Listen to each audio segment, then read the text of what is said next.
নতুন রূপে সংস্কার হতে চলেছে পশ্চিমবঙ্গ সরকার সংরক্ষিত বড়োয়ার ঐতিহ্যবাহী পাঁচথপি হাতিবাগানের নবরত্ন শিব মন্দির। প্রায় 500 বছরের প্রাচীন এই মন্দির প্রতিষ্ঠা করেছিলেন গ্রামের জমিদার জগন্নাথ ঘোষ মল্লিক। মন্দির চত্বরে 9টি শিবলিঙ্গের মন্দির থাকায় নবরত্ন শিব মন্দির নামেই পরিচিত। কালের নিয়মে এই মন্দিরের অবক্ষয় ঘটে, ভেঙে পড়েছে মন্দিরের বিভিন্ন অংশ। রাজ্য সরকারের তৎপরতায় এই নবরত্ন শিব মন্দিরে খুব দ্রুত সংস্কার কাজ শুরু হতে চলেছে। আর মন্দির সংস্কারের কথা জানতে পেরে খুশি এলাকাবাসীরা। মানসিক স্বাস্থ্যের জন্য সবার আগে যে নামটি মনে ভেসে ওঠে, সুস্থ মনের ঠিকানা মনোবীক্ষণ। যোগাযোগ নাম্বার 7477799516। প্রায় 500 বছরের প্রাচীন বড়োয়ার ঐতিহ্যবাহী পাঁচথপি হাতিবাগানের নবরত্ন শিব মন্দির। এই মন্দিরের সঙ্গে আবেগ জড়িয়ে রয়েছে এলাকার মানুষের।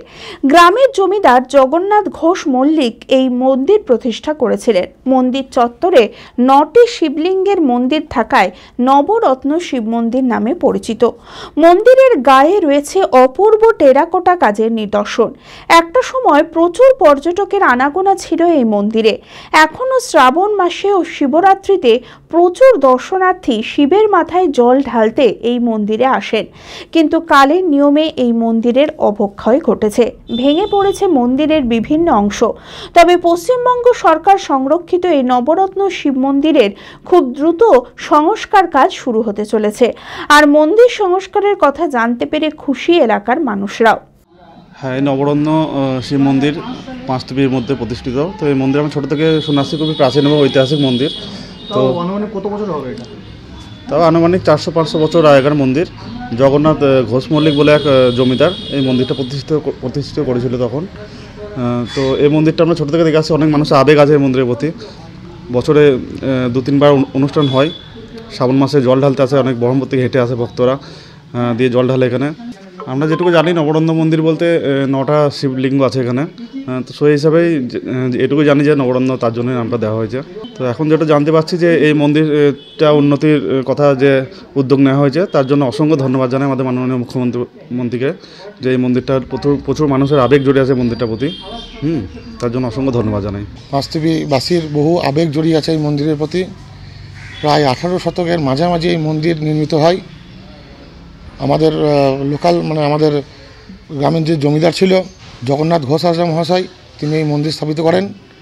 এই মন্দিরে বহু মানুষের আবেগ জড়িয়ে আছে, বহু ভক্তদের সমাগম হয় শ্রাবণ মাসে এবং শিবরাত্রির সময়।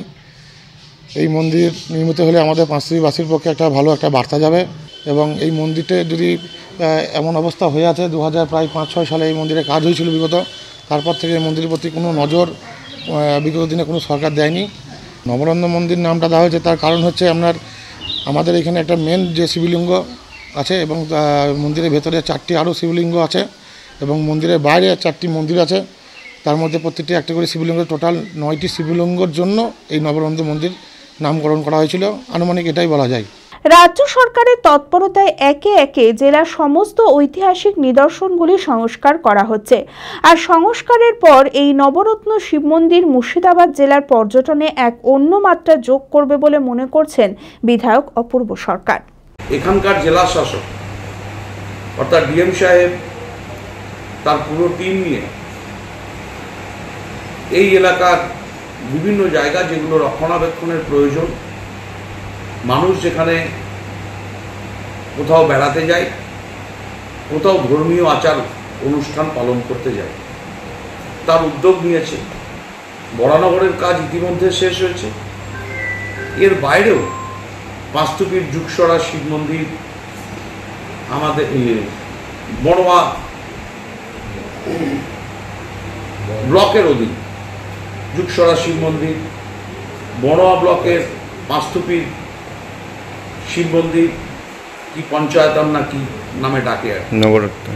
হ্যাঁ, নবরত্ন নিশ্চিতভাবে তার উদ্যোগ ডিএম সাহেব পাঠিয়েছেন, তার উদ্যোগও গ্রহণ করেছেন।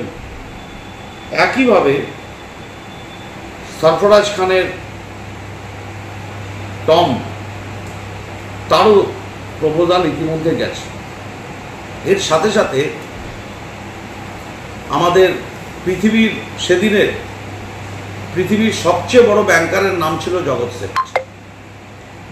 সেই জগৎ শেঠের বাড়ি বা তার এলাকা, সেই প্যালেস, তারও রক্ষণাবেক্ষণের ব্যবস্থা করেছেন। কারণ পৃথিবীর বহু টুরিস্ট, বহু গবেষক এই মুর্শিদাবাদের প্রত্নতাত্ত্বিক যে বাস্তুপি বলুন, আজকে বিভিন্ন জায়গায় যেমন প্রত্নতাত্ত্বিক নিদর্শনগুলো আছে, সেগুলো গবেষণার একটা যেমন বিষয়, আবার ধর্মীয় রীতিনীতি পালন একটি বিষয়, এবং মানুষের বাঙালি আমাদের পায়ের নিচে সর্ষে আছে, বেড়ানোটাও আমাদের কাছে একটা বিষয়।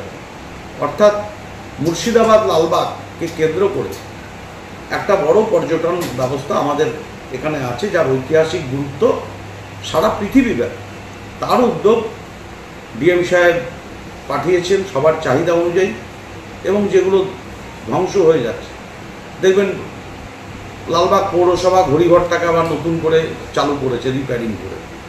অর্থাৎ এগুলো আমাদের ঐতিহাসিক স্মৃতি, তাকে বাঁচানোর জন্য এই উদ্যোগগুলো গ্রহণ হয়েছে। B care institute of management and technology ভর্তি চলছে civil, mechanical, electrical, electronics and telecommunication engineering কোর্সে। শিক্ষাগত যোগ্যতা: প্রথম বর্ষে ভর্তির জন্য মাধ্যমিক পাস এবং দ্বিতীয় বর্ষে ভর্তির জন্য বিজ্ঞান বিভাগে উচ্চ মাধ্যমিক পাস অথবা উচ্চ মাধ্যমিক ভোকেশনাল পাস। খুবই অল্প খরচে পড়ার সুবর্ণ সুযোগের সাথে রয়েছে স্কলারশিপের ব্যবস্থাও। রয়েছে বাস পরিষেবা ও হোটেলে থাকার ব্যবস্থা। আইটিআই পাস ছাত্রছাত্রীদের দ্বিতীয় বর্ষে সরাসরি ভর্তি চলছে। মেধাবী ও আর্থিক দিক দিয়ে পিছিয়ে পড়া ছাত্রছাত্রীদের জন্য রয়েছে 20% বিশেষ ছাড়। ঠিকানা NH 34 এর কাছে, কানফালা, নবগ্রাম, মুর্শিদাবাদ। যোগাযোগ নাম্বার 08967158821।